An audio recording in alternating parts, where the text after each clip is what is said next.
Vote नहीं दे इसका काम नहीं करना, उन्हें सबके काम करें, उनसे तो सीख लेनी चाहिए।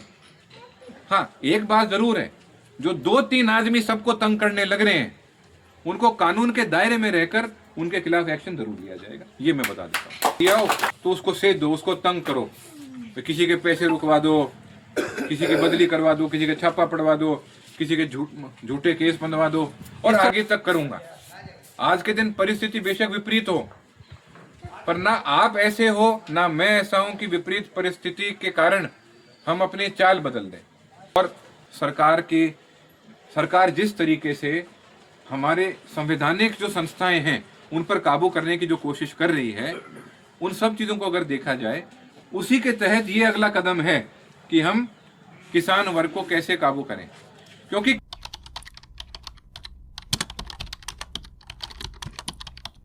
अब जैसे आपने बताया कि एक आपसे कोई नाराज हो रखा है, इस नाराजगी का मुझे पहले से पता था। हमने जब इस साल के शुरुआत में गांव के दौरे रखे, तो जब 30-40 गांव में गए, उसके बाद में जो हमें एक फीडबैक आया वो ये आया कि हम जहां जहां जा रहे हैं वहां लोगों के घरों पे किसी के बिजली के छापे पड़ रहे हैं, किसी की बदलियां हो रही हैं, जिसकी जिले के बाहर बदली नहीं हो सकती उसकी कहीं दूसरे जिले में सोनीपत या कहीं कर दी, किसी को कहीं भेज दिया। तो उस समय ये बात हुई थी कि भाई अब नया नया काम है, इसलिए थोड़े ज़्यादा उत्सुकता से लोगों के पीछे पड़ने की सोच है, तो थोड़े दिन हम रुक के थोड़े दिन बाद चल देंगे। भाई अपने आदमी के पास में आज जाए या 4 महीने बाद जाए, बात एक ही है। बस कोशिश ये करनी चाहिए कि अपने आदमी को कम से कम तकलीफ हो, क्योंकि ये सोच हमें माननी पड़ेगी कि आज के दिन ये सोच प्रबल हो रखी है कि किसी ने साथ नहीं दिया हो तो उसको सेध दो, उसको तंग करो, किसी के पैसे रुकवा दो, किसी की बदली करवा दो, किसी के छापा पड़वा दो, किसी के झूठे केस बनवा दो।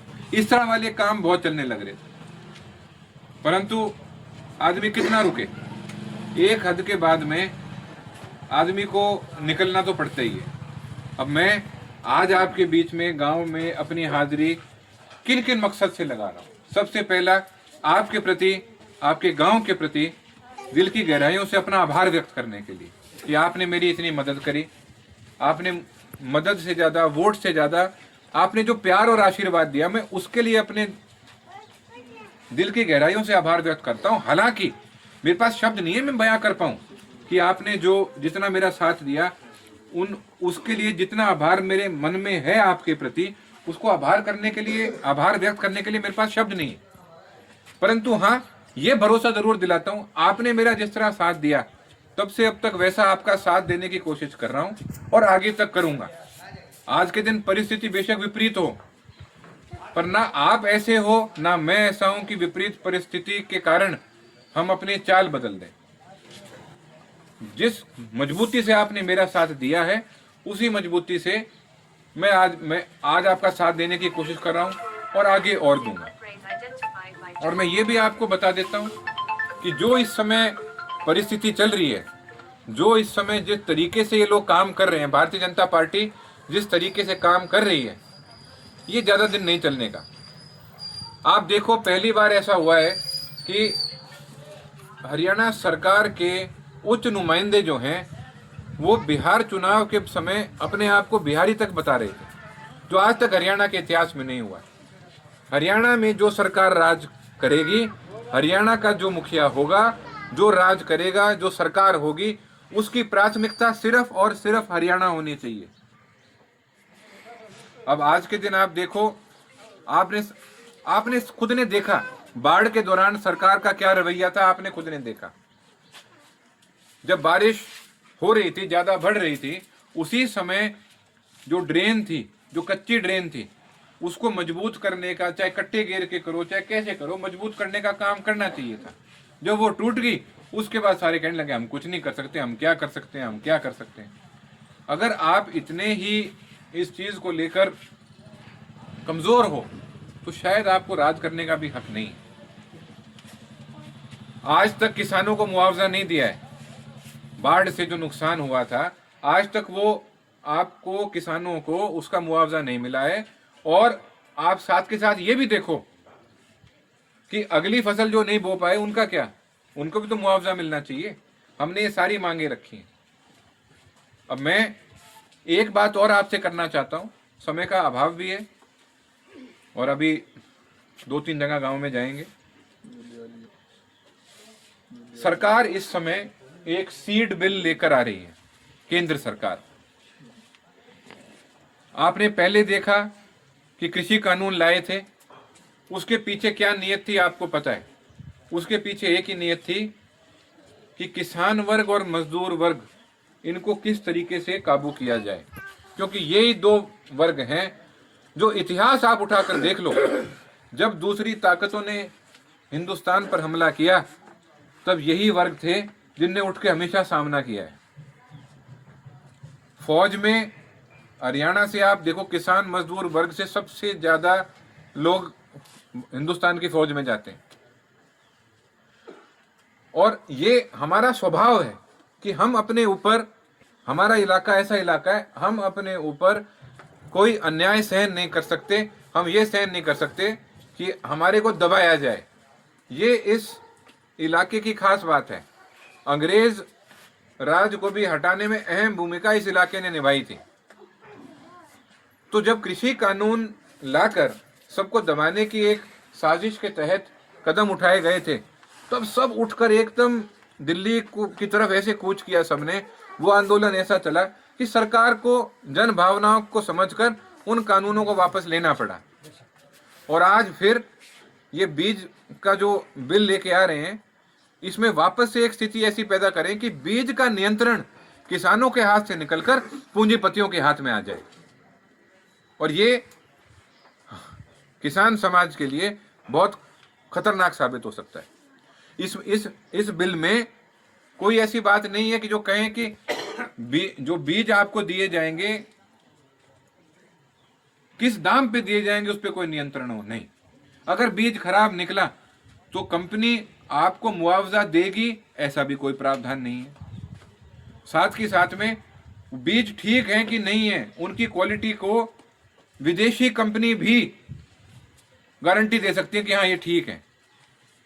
अरे हमारी जो एग्रीकल्चर यूनिवर्सिटियां हैं, जो केवीसी हैं, केवीके हैं, इन सब का क्या होगा? किसान विकास केंद्र वगैरह, इन सब की कोई कीमत नहीं रह जाएगी। फिर दूसरी बात क्या है कि आप बीज खरीद सकते हो, आप बीज बचा सकते हो, परंतु अगर आपने फैसला लिया, मान लो कि यार नहीं, इसकी बजाय मुझे अगले साल कुछ और बोना है, तो उस बीज को आप ब्रांड के हिसाब से नहीं बेच सकते। मतलब ये हुआ कि पूंजीपति अपने हर बीज को ब्रांड कर दे तो आप रख तो सकते हो, पर आप उस बीज को बेच नहीं सकते हो। तो इस तरह के इसमें कई चीजें ऐसी हैं जो किसानों के लिए, किसान वर्ग के लिए बहुत खतरनाक साबित होंगी। और मेरा ऐसा मानना है कि हमें फिर से सरकार को मजबूर करना पड़ेगा कि इस समय जिस तरीके से बिल को लाए हुए हैं, ये इस रूप में तो पारित नहीं होना चाहिए। हाँ, इससे भी 2001 का एक कानून है जो आज भी लागू है, जो इससे अच्छा है। वो क्या है कि आप किसानों को अधिकार देता है। अब इन सब चीजों को अगर देखा जाए, आप इलेक्शन कमीशन की आप बात कर लें, आप और सरकार जिस तरीके से हमारे संवैधानिक जो संस्थाएं हैं उन पर काबू करने की जो कोशिश कर रही है, उन सब चीजों को अगर देखा जाए, उसी के तहत ये अगला कदम है कि हम किसान वर्ग को कैसे काबू करें। क्योंकि किसान वर्ग, मजदूर वर्ग, ये दो वर्ग ऐसे हैं, और मैं ये नहीं कहता कि और वर्ग में लोग नहीं हैं, पर मुख्य रूप से ये वर्ग ऐसे हैं जिनको काबू करने में ये सरकार विफल रही है। क्योंकि पूंजीपतियों की अगर सरकार हो तो वो किसान और मजदूरों के हक के बारे में नहीं सोच पाती है। तो इसलिए हमारा ये फर्ज भी बनता है, हमारी अगली पीढ़ियों के बारे में सोचकर, किसानों के बारे में सोचकर, इस चीज को लेकर हमें अपनी आवाज उठानी है। और उसमें मेरी आपसे विनती भी है कि जब इस चीज़ को लेकर आवाज़ उठाई जाएगी, आप भी इस चीज़ के बारे में चर्चा इस रूप से करें ताकि सब लोगों को इस बात का अंदाज़ा हो कि क्या कोशिश करी जा रही है। आप भी यहाँ संघर्ष करते रहोगे तो काबू बात आज कह देंगे। मैं संघर्ष करता रहूंगा आपके सहयोग के साथ। हाँ तो काबू आज कह देंगे। काबू करेंगे जी। हाँ। यूं किस तरह छोड़ देंगे। और ज़्यादा समय ना होने के कारण, समय के अभाव होने के कारण, मैं एक बार फिर आप सबका दिल की गहराइयों से आभार व्यक्त करता हूँ। किस चीज़ के लिए? आपके प्यार के लिए, आपके सहयोग के लिए।